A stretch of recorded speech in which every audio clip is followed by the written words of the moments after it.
Well, it is a big week in politics as a new Speaker of the House has been chosen. Oklahoma state leaders on both sides react to the pick and discuss how to get jobs back in Oklahoma after a major employer announced it's shutting down. That's in Your Vote Counts.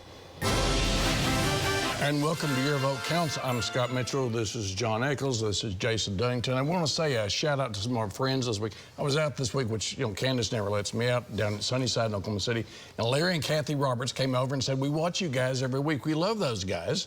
And so we said, well, we love you back. And so we love these great Oklahoma-owned restaurants around Oklahoma City and Tulsa. We try to go there as much as possible. And great to have them come up and saying, hey, all right.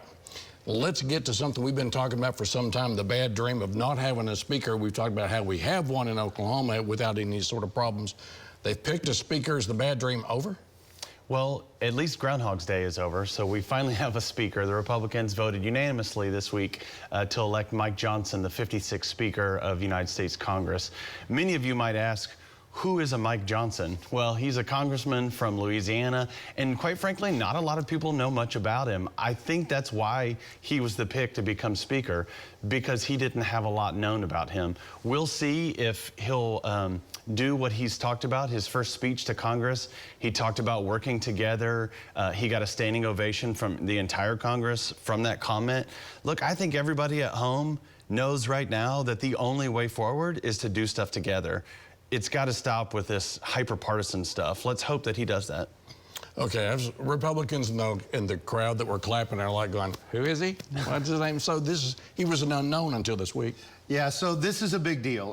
One of the things I talk about on the show, the Republicans that lead your state government govern. We move forward, we move big ideas, we move conservative ideas because we know that's where the citizens are.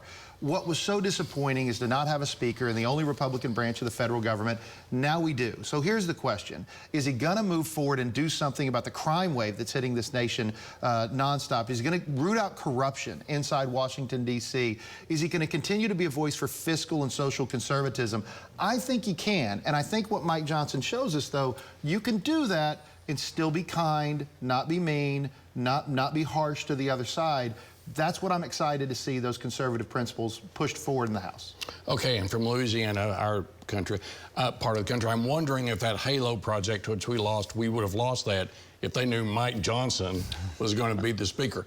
But this is a bad trend. We've lost Halo. We just got news of the Michelin closing. What do you think? Is this trend just an aberration, or are you concerned? Oh, there's no doubt we're concerned. I'm an Oklahoma City representative, but Oklahoma only thrives when all of Oklahoma thrives.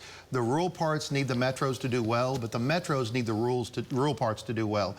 Losing the Michelin plan in Ardmore is devastating. So what do we do about it? Number one, we refocus on workforce development. We've talked about this a lot. We have to rethink the way we do higher education and our career tech systems to get the workforce that we need. Number two, specifically as to Ardmore, they have what could be a very large airport system down there. We need to invest in Ardmore and make it a supply hub for the rest of the nation. Representative Tammy Townley from that area has done a phenomenal job. That's what we need to do, and we need to take this serious on the state level. And as an urban guy, we need our rural areas to do well. Thoughts?